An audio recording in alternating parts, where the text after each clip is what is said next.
बिस्मिल्लाहिर्रहमानिर्रहीम, अस्सलाम वालेकुम नाज़रीन। आप यूट्यूब चैनल देख रहे हैं। मैं इमरान खान हूँ। ये हंगामी न्यूज़ है क्योंकि अभी थोड़ी देर पहले मुझे ये खबर मौसूल हुई है। मैंने इसकी तस्दीक की है और कुछ चीज़ें क्लियर हो गई हैं। देखें, जेल के अंदर परिंदा भी पर नहीं मार सकता और इमरान खान साहब के मामलात को इंतहाई खुफिया रखा गया है हमेशा। इससे पहले मैंने आपको बताया था कि इमरान खान साहब के साथ जेल में क्या क्या सलूक हो रहा है, वो तमाम चीज़ें दुरुस्त साबित हुई। मैंने आपको बताया कि उनसे टीवी, अखबार, बहुत सारी सहूलियात ले ली गई हैं, उन्हें बाहर नहीं निकलने दिया जाता, उनके सेल की बिजली बंद है। फिर मैंने आपको ये भी बताया कि कैसे बड़े बड़े बल्ब लगाए गए ताकि वहां पे हशरात इकट्ठे हो जाएं और इमरान खान साहब तकलीफ में आए। तो वो सारी चीजें जो मैंने आपको बताई थी वो दुरुस्त साबित हुई और इमरान खान साहब की सेहत भी खराब थी। और अब जो मैं खबर आपको बताने वाला हूँ ये अभी थोड़ी देर पहले मुझे मौसूल हुई। फिर मैंने एक दो जराए से कंफर्म की, बड़ी मुश्किल से इसकी कंफर्मेशन मिली है। मैं कल रात से इसके पीछे लगा हुआ था क्योंकि पाकिस्तान तहरीक इंसाफ के कुछ लोग ये क्लेम कर रहे थे कि इमरान खान साहब को जेल से शिफ्ट कर दिया गया है और कुछ लोग ये कह रहे थे कि उनकी जान को शदीद खतरा है। और किसी जगह पे शायद ये डिस्कशन हुई है कि इमरान खान साहब को अगर कुछ हो जाता है तो पाकिस्तान में इसका रद्द-ए-अमल किस लेवल का आएगा। अब जिस तरीके से सीधी गोलियां चलाई गई हैं, हुकूमत का, इंतजामिया का झाका खुल गया है, उन्होंने लोगों को मारा है और उन्हें लगता है कि इसी किस्म का रद्द-ए-अमल हो सकता है, इससे ज्यादा रद्द-ए-अमल होगा नहीं। दूसरा, पाकिस्तान तहरीक इंसाफ की जो क़यादत है उनके बारे में बहुत मुतमईन है हुकूमत या एस्टेब्लिशमेंट की, ये ज्यादा कुछ कर नहीं पाएगी। लेकिन पब्लिक का रिएक्शन क्या होगा इसके बारे में किसी को अभी भी कोई अंदाजा नहीं है। मेरा अंदाजा मैंने आपको पिछले वीलॉग में बताया कि अगर खुदा ना खास्ता इमरान खान साहब को कुछ होता है तो पाकिस्तान के 80% से ज्यादा लोग भड़क उठेंगे। लोगों की इस वक्त पाकिस्तान में इमरान खान साहब से उम्मीद है। आखिरी उम्मीद तो कुछ भी नहीं होती, लेकिन लोगों को इमरान खान साहब से बड़ी उम्मीद है और लोग ये समझते हैं कि ये शख्स हमारी जिंदगियां बदलेगा। लेकिन अगर इमरान खान साहब को कुछ हो गया, क्योंकि अभी लोग इसी उम्मीद पे बैठे हुए कि इमरान खान साहब बाहर आ जाएंगे, कुछ को लगता है कि अदालतों के जरिए आ जाएंगे, कुछ को लगता है कि बहुत सजा हो गई है, अल्टीमेटली बाहर आ ही जाना है, कुछ को लगता है कि पाकिस्तान नए इलेक्शन में चला जाएगा, कुछ ये समझते हैं कि बैनुल अक़वामी दबाव बहुत बढ़ रहा है। तो इसलिए सारे लोग स्ट्रगल कर नहीं रहे। लेकिन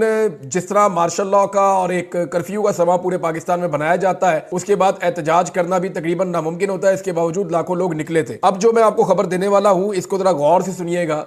एक और हुक्मनामा आया है, वो मैं आपके साथ शेयर कर देता हूं कि अब तक की मेरी इत्तला के मुताबिक इमरान खान साहब को अडियाला जेल से शिफ्ट करने का फैसला कर लिया गया है। ये हुक्म आ गया है, ये फैसला भी कर लिया गया है और ये हुक्म जेल खाना जात का जो अमला है उनको पहुंच गया है। यानी इंतजामिया को ये पता चल गया है कि अब इमरान खान साहब को यहां से शिफ्ट करना है, उनके इंतजाम किए जाएंगे। हो सकता है आज किया जाए, हो सकता है कल किया जाए, लेकिन अब जो इत्तला है मेरे पास उसके मुताबिक इमरान खान साहब को जेल से शिफ्ट कर दिया जाएगा किसी और जगह पे। अब कहां शिफ्ट किया जाएगा? हो सकता है किसी और जेल में शिफ्ट किया जाए, हो सकता है किसी और अकूबत खाने में किसी और जगह पे ले जाए, और यह भी मुमकिन है कि इमरान खान साहब को मिलिट्री कस्टडी में ले जाए या किसी और जगह शिफ्ट किया जाए। जो भी किया जाएगा इमरान खान साहब के साथ, ये अगले घंटों में हो जाए, दिनों में हो जाए, लेकिन ये फैसला हो गया है और इसका बाकायदा जो एक हुक्मनामा होता है वो भी गालिबन जारी हो गया है। और मेरी इत्तला के मुताबिक वहां पे तैयारियां की जा रही हैं कि इमरान खान साहब को अगर जेल से शिफ्ट करना है तो किस वक्त शिफ्ट करना है, किस तरीके से शिफ्ट करना है और इसका क्या मैकेनिज्म होगा, किस तरीके से लेकर जाएंगे, इसके ऊपर सारी प्लानिंग की जा रही है। इमरान खान साहब को जेल से शिफ्ट करने का मकसद क्या है? देखें, जितने मुकदमात इमरान खान साहब के ऊपर हैं वो सारे के सारे ऑलमोस्ट खत्म हो गए। जितने बड़े मुकदमात बनाए गए थे, चाहे तोशा खाना है, चाहे उसके अंदर अलकादिर है, उसका भी कोई सिरा नहीं निकल रहा, उसमें कुछ निकलेगा नहीं। साइफर वाला केस खत्म हो गया है, इद्दत वाला केस खत्म हो गया है। दीगर जो मुकदमात बहुत सारे बनाए गए उनमें इमरान खान साहब की जमानतें होती चली जा रही हैं। सिर्फ इमरान खान साहब की अब 9 मई के मुकदमात में जमानतें होना बाकी है। ये मामला अगर हाई कोर्ट में चैलेंज हो जाएगा तो वहां पे भी अगर रिमांड चैलेंज हो गया तो इमरान खान साहब को वहां से बेल मिल जाएगी। वुकला रिमांड चैलेंज इसलिए नहीं कर रहे क्योंकि वो भी ये समझते हैं कि अगर रिमांड चैलेंज कर दिया तो किसी नए मुकदमे में इमरान खान साहब की गिरफ्तारी डाल दी जाएगी। इमरान खान साहब हार मानने को तैयार नहीं है, वो सरेंडर करने के लिए तैयार नहीं है, अपने मौक़िफ़ से पीछे हटने के लिए तैयार नहीं है। तो दो चीजें मुझे जेल से पता चली। एक ये कि इमरान खान साहब की तबीयत ठीक नहीं है और गालिबन उन्हें जो खाना दिया जा रहा है वो कंप्रोमाइज है या स्लो पॉइजनिंग है या कोई ऐसी चीज है जिसके बारे में जिसने मुझे खबर दी उसने मुझे कहा मुझे शक है कि बंदा ऐसे एकदम ढीला नहीं पड़ता। इमरान खान साहब के साथ थोड़ा हेल्थ इशू है। दूसरा, उसने ये कहा कि उसको भी ये शक है कि इमरान खान साहब का जो खाना है उसके अंदर कुछ किया जा रहा है। तीसरा, ये मेरे सोर्स ने कहा, मैं इसको कंफर्म अभी नहीं कर सकता क्योंकि इसको किसी दूसरे बंदे ने कंफर्म नहीं किया, लेकिन एक बात कंफर्म की गई है कि जो इमरान खान साहब के सेल के बाहर शीटें लगाई गई थी सर्दी को रोकने के लिए, वो उतार दी गई है रात को, और ताकि वो सर्दी के अंदर ठिठरते रहे और वो परेशान रहे। तीसरा, इमरान खान साहब को जो है वो जेल से शिफ्ट करने का फैसला कर लिया गया है। इसके ऊपर अमल दरामद कब होता है इसके बारे में कंफर्मेशन नहीं है, लेकिन उनको जेल से लेकर जाया जाएगा। कहां ले जाया जाएगा इसके बारे में अभी तक नहीं पता, लेकिन यह बता दिया गया है कि जेल से अब इमरान खान साहब को शिफ्ट किया जाएगा और कहीं और पहुंचाया जाएगा। तमाम जेलों के अंदर ये बैनुल अक़वामी NGOs भिजवाती हैं कुछ ग्रांट या वो चीजें भिजवाती जो आती हैं जो वहां पे लगाई जाती हैं। तमाम जेलों के अंदर आपको पता है कि सुलाखें होती हैं और सुलाखों के अंदर कैदी रहते हैं, इसलिए मच्छर वगैरह भी अंदर आते जाते हैं। तो इन सुलाखों के ऊपर सुई धागे के साथ कुछ खास किस्म का एक प्लास्टिक आता है जिसको आपने देखा होगा, ये जो लेंटर में डलता है प्लास्टिक, ये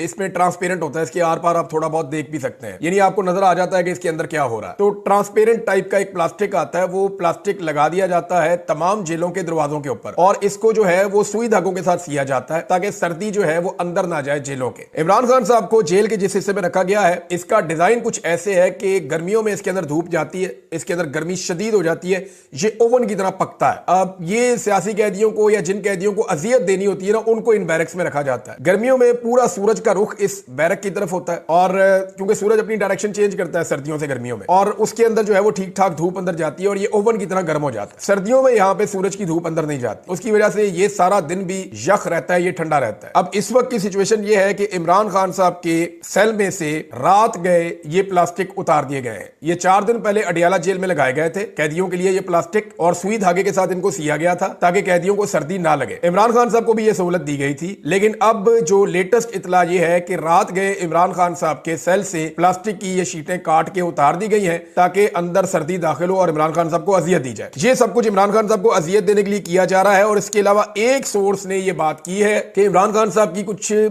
तबीयत ठीक नहीं है, वो थोड़ा सुस्त दिखाई दे रहे हैं और उनको जो खाना दिया जा रहा है शायद वहां पे कोई कंप्रोमाइज है। इमरान खान साहब खुद कई दफा कह चुके हैं, उनके साथी कह चुके हैं कि उनको स्लो पॉइजन करने की कोशिश की जा रही है। इस वक्त इमरान खान को जान से मारने की खबरें भी आ रही हैं। खुदा ना खास्ता अगर इमरान खान साहब को स्लो पॉइजन किया गया या किसी हादसे में या किसी भी वाकये में इमरान खान साहब को कुछ भी होता है, तो ये बात, ये पूरा निजाम और सिस्टम, सब लोग ये समझ लें कि इल्जाम जो है वो इस वक्त जितने भी लोग साहिब इक्तदार हैं या जिनके पास पावर है, ये सारा इल्जाम उनके ऊपर आ जाएगा। स्पेशली पाकिस्तान की एस्टेब्लिशमेंट बहुत बुरी तरह फंस जाएगी। ये जो प्लास्टिक की शीटें लगी है 4 दिन पहले इमरान खान साहब के सेल से इनको उतार दिया गया ताकि रात भर वो अजियत में रहे और वो सर्दी में ठिठरते रहे। नादरीन, ये इमरान खान साहब की अब तक की सूरत हाल है। देखें, ऐसा लगता है कि हुकूमत ने यह फैसला कर लिया है कि इस वक्त करना है जो भी करना है। जो काम करने वाले हैं पाकिस्तान में, नादरीन, उसकी तरफ तवज्जो कोई नहीं देता। मिसाल के तौर पे कराची में आग लगती है और काफी अरसे से यह बताया गया है कि कराची में फायर ब्रिगेड की सहूलियत काफी नहीं है, आपको इन्हें बेहतर करने की जरूरत है। गवर्नर हाउस के करीब वो प्लाजा है जहां पे आग लगती है और अब तक की इतला के मुताबिक 61 लाशें बरामद हो चुकी प्लाजे के अंदर से। कल तक हम आपको 30 लोगों के बारे में बता रहे थे। अभी एक इतला आई है कि प्लाजे की एक दुकान, क्योंकि अब वो अंदर रेस्क्यू वाले जा रहे हैं, बार बार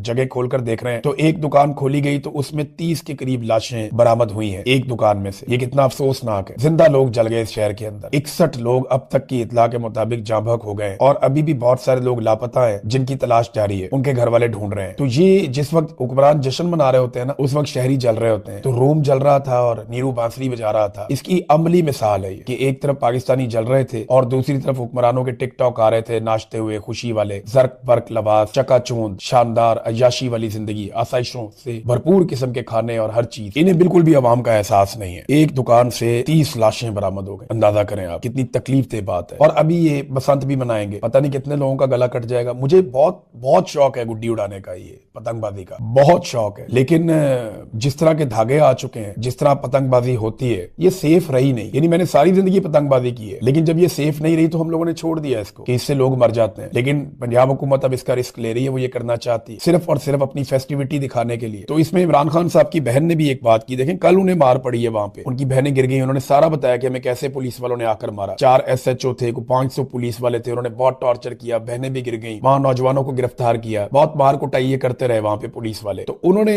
सुबह वो फिर आ गई। अजीब रेजिलियंस दिखाई है इस खानदान ने, यानी इमरान खान साहब ने, उनकी अहलिया ने, उनकी बहनों ने, उनके रिश्तेदारों ने बड़ी रेजिलियंस दिखाई। इतनी तकालीफ, इतने जुल्म और जबर के बावजूद ये लोग हर मर्तबा डट कर खड़े होते हैं। तो इमरान खान साहब की एक बहन आई, उन्होंने कहा जी कि अगर जजेस इंसाफ नहीं दे सकते तो घर चले जाएं, आपको इंसाफ देने के लिए इस मनसब पे बैठाया गया। और इन जजों ने जाके अल्लाह रब्बुल इज्जत को जवाब नहीं देना। ये जो जज बारीक वारदातें डाल रहे हैं ना और इंसाफ देने से इनकारी हैं, इन जजेस को अल्लाह रब्बुल इज्जत के यहाँ सख्त इम्तिहान का सामना करना पड़ेगा। ये अल्लाह को कैसे जवाब देंगे कि हमने नाइंसाफी की थी, हम जुल्म के हिस्सेदार बने थे। कहने को इस्लामी जुमहूरिया पाकिस्तान है, लेकिन क्या यहाँ पे फैसले इंसाफ के मुताबिक हो रहे हैं? अपनी मर्जी के जज लाकर बैठाए गए हैं जो बिल्कुल इंसाफ नहीं दे रहे। तो इमरान खान साहब की बहन ने कहा कि जब बसंत मनाएंगे तो हर तरफ इमरान खान के नाम की और इमरान खान साहब के तस्वीरों वाली पतंगे उड़ती हुई नजर आएंगी। ये इमरान खान की बहन ने कहा। तो पाकिस्तान तहरीक इंसाफ के जितने भी टिकट होल्डर्स हैं, उम्मीदवार हैं, जीतने वाले, हारने वाले, ओहदेदारान हैं, वो सारे अपने अपने तौर पे अब पतंगे तैयार करवाएंगे बड़े पैमाने पे। लाखों रुपए की पतंगे आप देखेंगे हवा में उड़ेंगी और उनमें आपको इमरान खान और पाकिस्तान तहरीके इंसाफ के झंडे नजर आएंगे। इससे पहले आपको याद है कि पंजाब में पाकिस्तान तहरीके इंसाफ का आप झंडा नहीं उठा सकते, पंजाब पुलिस बहुत मारती है। लेकिन अगर हर तरफ पाकिस्तान तहरीके इंसाफ की पतंगे उड़ रही होंगी तो पंजाब पुलिस किसको मारेगी? चादर और चार दीवारी का तकद्दुस तो ये पामाल कर नहीं सकते। और अगर घुसेंगे तो किस किस के घर में घुसेंगे? फर्ज करें एक घर से एक पतंग उड़ी हुई है, पीटीआई का झंडा उस पर बना हुआ है, पुलिस अंदर आ जाती है तो वो तोड़ के फेंक देंगे। आप क्या कर लेंगे? आपके पास कोई सबूत नहीं, आप कुछ नहीं कर सकते। तो ये बड़ा इंटरेस्टिंग माहौल बनेगा जब बसंत आएगी। मेरा नादरीन थोड़ा गला खराब है, एक दो दिन थोड़ा सा आपको बर्दाश्त करना पड़ेगा, मैं इसी तरह बात करूंगा। अब तक के लिए इतना ही, अपना ख्याल रखिएगा, अपने इस चैनल का भी। अल्लाह हाफिज। लीडर थी जिनका आखिरी मरतबा इस्तकबाल हुआ था, उसके बाद से बार बार बिलावल को लॉन्च किया जाता है, कभी जरदारी को लॉन्च किया जाता है, कभी आसिफा जरदारी को लॉन्च किया जाता है, लेकिन पब्लिक का रिएक्शन नहीं आता, पब्लिक रिस्पॉन्ड नहीं कर रही प्रॉपर तरीके से। इमरान खान वो वाहिद आदमी है जो अगर निकला जेल से बाहर तो फिर आप इससे भी बड़ा इस्तकबाल देखेंगे। मैं आपको गारंटी करके कह रहा हूं कि इमरान खान अगर बनी गाला की तरफ चलेंगे तो अडियाला जेल से लेकर बनी गाला तक अवामी अवाम होगी। इमरान खान अगर लाहौर की जानिब चलेंगे तो 10 से 20 किलोमीटर में सिर्फ आपको अवामी अवाम नजर आएगी और कुछ नजर नहीं आएगा। ये लोग इमरान खान के साथ एक समंदर अवाम का चलेगा, मुझे इस बात का पता है। अल्टीमेटली बाहर तो आ जाना इमरान खान ने, हमेशा निजाम कभी किसी को अंदर रख नहीं सकता, जितनी भी ज्यादती कर ले, जब इमरान खान साहब बाहर आएंगे तो पाकिस्तानी अवाम उनके साथ खड़ी होगी। अब पंजाब के अंदर प्रॉब्लम यह है कि जिनकी हुकूमत बनाई गई है वो मकबूल नहीं है और जो मकबूल है उन्हें दबाया जाता है, हत्ता के सहाफियों को भी पकड़ लिया जाता है। अब डीजी कहते हैं कि एक जमात पर हमला क्यों नहीं होता, यानी डीजी आईएसपीआर ने देखे ना, ये कहा कि एक जमात है उसके ऊपर हमला क्यों नहीं होता। और दूसरी तरफ वो जमात क्या कह रही है? वो जमात कह रही है कि हर हमला पाकिस्तान पर हमला होता है। तो एक ऐसी सोच जो कौमी सोच है उसमें कितना फर्क होता है, और एक जो सियासी सोच है, यानी डीजी आईएसपीआर जिनकी एक कौमी सोच होनी चाहिए, वो कौमी सोच नहीं है, वो एक सियासी सोच है ऐसा लगता है। और पीटीआई ने जिम्मेदारी का मुजाहरा किया, वो ये कहते हैं जी हर हमला पाकिस्तान के ऊपर हमला है। दूसरा नुक्ता उनका यह है कि हम मासूम लोगों की नकल मकानी और उनकी शहादतों को कबूल नहीं कर सकते। नंबर 3 उन्होंने कहा जी कि हम पर अफसोसनाक इल्जामात लगाए गए, सोशल मीडिया और प्रेस कॉन्फ्रेंस में यह सब कुछ ना किया जाए, मुतल्लका फोरम पर आए, वहां बात करें। उन्होंने कहा जी 21 जमातों का एलामिया था, पाकिस्तान तहरीके इंसाफ अकेली ये नहीं कहती कि आपका तरीकाकार गलत है। ये 21 सियासी जमातों का एलामिया था, और वो जो 21 जमातें हैं उनका एलामिया बाकायदा असद कैसर ने सहाफियों के हवाले भी कर दिया। उन्होंने कहा जी अमन जरगा में तमाम फरीकैन को हमने दावत दी और वहां इत्तफाक किया गया कि दहशतगर्दी के खिलाफ मौजूदा पॉलिसी जो एस्टेब्लिशमेंट की है, जो बंद कमरों में बन रही है, वो पॉलिसी गलत है। नंबर 5 एक और बड़ी इंपॉर्टेंट उन्होंने बात की, उन्होंने कहा जी दहशतगर्दी समेत किसी भी मामले पर मुज़ाकरात में इमरान खान को बाहर नहीं रखा जा सकता।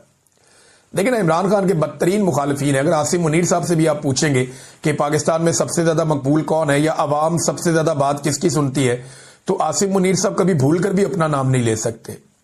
वो यही कहेंगे कि इमरान खान ऐसा आदमी है जिसकी पूरा पाकिस्तान बात सुनता है।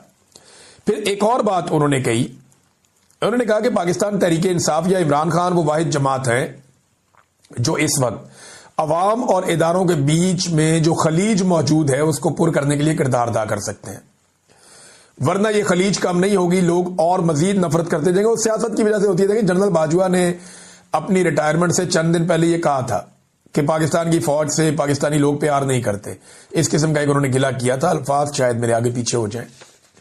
तो उन्होंने कहा उसकी वजह यह है कि हमने बहुत ज्यादा सियासत में मुदाखलत की है। तो ये वाला गंद तो जनरल बाजवा ने खुद भी मारा था, अभी भी मारा जा रहा है। अच्छा जी, एक और उन्होंने जो गिला किया, उन्होंने कहा जी मरकजी हुकूमत खैबर पख्तूनख्वा के फंड्स फराहम नहीं कर रही और खैबर पख्तूनख्वा का पैसा रोक कर बैठे, जिसकी वजह से अवाम की तरक्की पर पैसा नहीं लगाया जा सक रहा। क्योंकि एक और नुक्ते में उन्होंने कहा कि ये डीजी आईएसपीआर ने कहा कि दहशतगर्द पैसों के गुलाम है, कुछ $400 दे तो इधर बंदा मार देते हैं, $600 दे तो उधर बंदा मार देते हैं।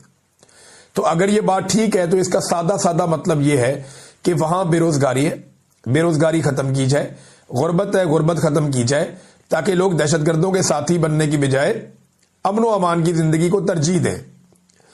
ये जनाब एक प्रेस कॉन्फ्रेंस थी और बड़ा तफसीली उन्होंने सारी चीजें सामने रखी। मेरे ख्याल में डीजी आईएसपीआर को ना सियासी प्रेस कॉन्फ्रेंस करने से तौबा करनी चाहिए। इससे बयानिया नहीं बनता, उल्टा नुकसान हो जाता है। और देखें ना, ये डीजी आईएसपीआर तो चला जाएगा। अब अहमद शरीफ है आज डीजी आईएसपीआर, कल इनके वालिद फौज में हो सकते थे, परसों कोई और था, उससे पहले कोई और था, उससे पहले कोई और था, सारे चले गए। अब जनरल बाजवा जो गंद मार के गया है वो फौज की तारीख का हिस्सा बन गया। जनरल मुशर्रफ ने जो बेशर्मी की है वो फौज की तारीख का हिस्सा बन गई। ये है नादरीन सूरत हाल।